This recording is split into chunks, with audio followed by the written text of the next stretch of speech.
Que bom é poder estar falando com você hoje, falando com você que já é terapeuta e que está procurando um caminho para ajudar os seus pacientes que sofrem com ansiedade e depressão, ou você que está em busca desse caminho de cura para você mesmo, ou você que é um profissional de outra área e está interessado em encontrar um caminho para sair desse lugar, ou seja, para poder ampliar esse trabalho seu com pacientes ansiosos e depressivos, amplificando aí os seus resultados com uma técnica natural. E hoje a gente vai falar dos 4 passos para você conseguir ajudar seu paciente a viver sem ansiedade no dia a dia. Não tem nada pior do que a gente ver um paciente nosso que nós estamos tratando e de alguma forma esse paciente entra na consulta, ele fica bem, mas depois logo em seguida parece que esse paciente ele perde o brilho, ele sente que ele não está conseguindo alcançar o seu exponencial máximo. Às vezes faz até ele desistir das suas consultas, às vezes faz você se sentir insegura, por vezes faz com que você comece a questionar os seus métodos e tratamentos. E tudo isso porque o dia a dia dele pode estar com um desses problemas que nós vamos pontuar aqui hoje. Pode ser que você não esteja atentando para um desses passos. Eu vou estar trazendo 4 passos que são muito importantes. Se você atentar para um desses passos, você vai conseguir ajudar o seu paciente a ter uma melhor recuperação, um melhor entendimento, e de todo, esse paciente vai conseguir ter uma recuperação muito mais rápida no quadro ansioso e depressivo, tá? Hoje, exclusivamente, a gente vai estar falando sobre ansiedade, mas muito dos pontos que eu vou estar falando aqui, eles sim complementam para um paciente depressivo também. O depressivo, o que é o sinão de um paciente depressivo? O que é o sinão de um paciente ansioso? Dentro do que eu vou falar aqui, cabe direitinho para um paciente ansioso, mas nem sempre vai caber para um paciente depressivo. Porque o depressivo ele pode ter uma resistência muito maior em colocar certos princípios em prática. Pensa numa coisa, se você tem uma dor no pé que está ali apertando, você vai checar o calçado, você vai checar a meia, você vai tentar ver o que está acontecendo ali com você e tentar resolver mais rápido. Mas e quando você já tem essa dor no pé há tanto tempo, que agora você já tem dor também no tornozelo, você começa a calcar errado, você começa a andar errado e aquilo já parece algo muito maior e às vezes precisa de uma intervenção mais forte, não é? Então o quadro do ansioso e o quadro do depressivo, ele vai se distanciar nesse ponto.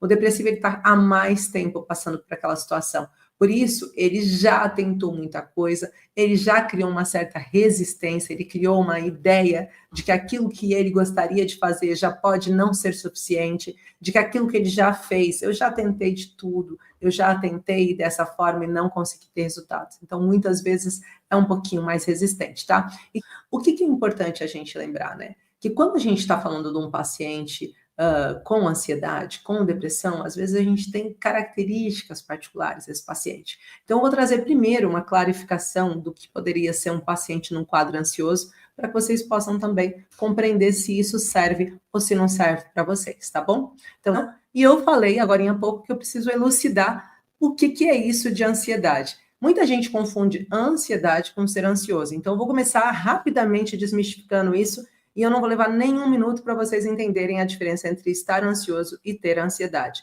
Em primeiro lugar, uma pessoa que tem um estado ansioso é uma pessoa que sabe que ela está ou seja, expectante para chegar a um determinado evento.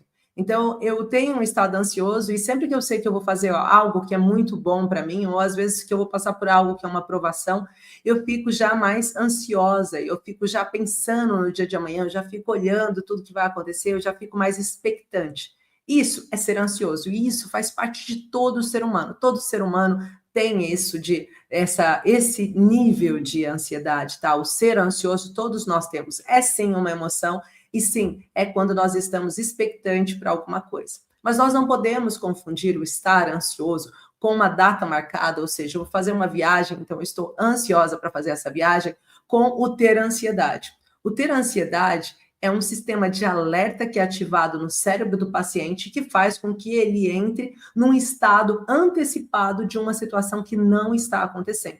Resumindo, é como se eu estivesse nesse exato momento passando por um desafio enorme. O meu corpo entende que eu estou com um problema grave para resolver, mas esse paciente está apenas sentado no computador fazendo uma live. Qual seria esse problema, então, para trazer um exemplo? Imagina que eu tenha dificuldade de falar em público, ou que eu tenho um certo receio de que alguém que apareça aqui me conheça de outro lado e venha falar alguma coisa para mim. Ou que eu tenho receio de que quando eu estou aqui falando, eu me perca, eu não saiba o que eu vou dizer e fique travada. ou até mesmo que eu tenho receio de repente, estar ligando aqui para fazer uma live e ver poucas pessoas, e isso me traz um sentimento de, meu Deus, que vergonha, eu não estou fazendo aqui nada. Então, qualquer uma dessas situações e várias outras, eu sei que muitos de vocês, terapeutas, quando vão fazer uma live, pode sentir uma certa insegurança.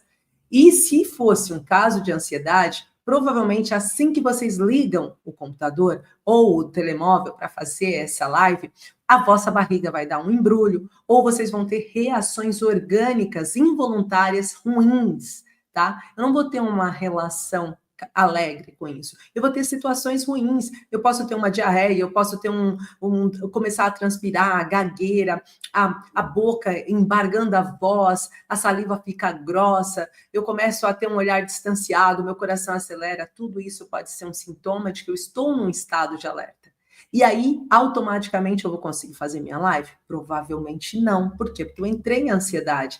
E isso vai me trazer tantos efeitos colaterais naquele momento, tantas reações orgânicas, que eu vou querer desligar e vou falar, não vou fazer não, que eu não estou bem para fazer hoje. Às vezes eu posso desmaiar, se for uma ação muito forte que eu tenho que fazer, algo que seja muito importante, eu posso desmaiar. Eu posso ficar apreensiva ao ponto de não conseguir nem ligar, posso entrar numa crise de choro, tudo isso está ligado à ansiedade.